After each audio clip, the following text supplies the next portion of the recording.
పట్నాల సురేష్ మొన్న జరిగినటువంటి ఆ ట్యాంకర్ పేలుడులో సౌదీలో జరిగినటువంటి సంఘటన ఆ కుటుంబ సభ్యుల్ని ఇవాళ రావడం జరిగింది. చాలా వర్కాలిక్గా, ఎందుకంటే వాళ్ళ భార్య చెప్పినటువంటి కథనం ప్రకారం ఆ భార్గవి గారు చాలా ధైర్యంతో ఆమె ఇద్దరు పిల్లలు వాళ్ళ సిస్టర్ డాటర్స్ని కూడా మొత్తం నలుగురిని ఆ కుటుంబ బాధ్యతని తీసుకున్నటువంటి వ్యక్తి సురేష్ గారు. ఒక 15 ఏళ్లుగా ఈ ఫీల్డ్లో ఉండి నిరంతరం ఒక వర్కాలిక్గా పనిచేసేటువంటి తత్వం కలిగినటువంటి వ్యక్తిగా ఇప్పుడు వినటం జరిగింది. గ్లోబల్లీ కూడా ఆయనకు ఉండేటువంటి ఆ డ్యూటీలో కానీ ఆ వర్క్ ఎక్స్పీరియన్స్ కానీ మిగిలిన వారికి షేర్ చేస్తూ మిగిలిన వాళ్ళకి ఎంప్లాయ్మెంట్ జనరేట్ చేయడానికి కూడా అన్ని కోణాల్లో కూడా ఆయనకి ప్రపంచవ్యాప్తంగా ఈ ఫీల్డ్లో ఉండే వాళ్ళతో పరిచయాలు ఉన్నాయనేటువంటిది వారు చెప్పటం. అంటే ఒక వర్కాలిక్గా ఉండేటువంటి వ్యక్తిత్వమే కాకుండా మనిషి ఇంజనీరింగ్ చదివి కుటుంబానికి కూడా బాధ్యతగా తీసుకొని వాళ్ళ పిల్లలకి కానీ వాళ్ళ వైఫ్కి కానీ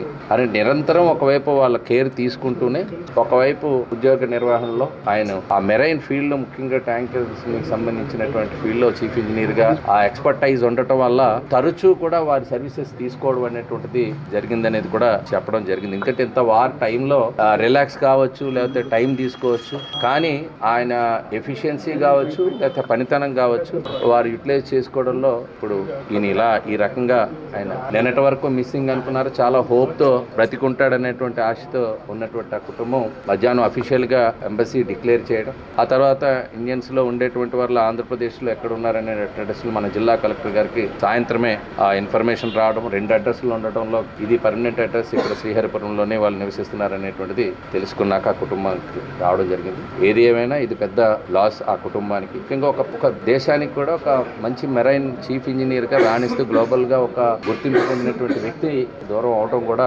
బాధాకరం.